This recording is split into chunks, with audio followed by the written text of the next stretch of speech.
мен бір сағаттан көпке қойып ұмытып қолым тимеді, сонымен бір сағат, бір жарым сағаттай болды, не сметананың иісі шығады екен. Так что ұзаққа қоймаңыздар, 40 минутқа ғана.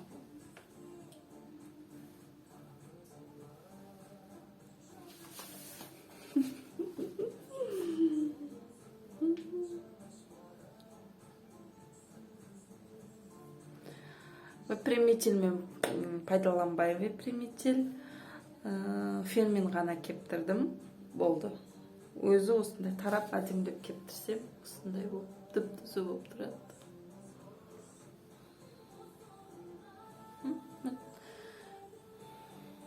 Цветі өзі сондай, өзімнің табиғи түсі шашымның.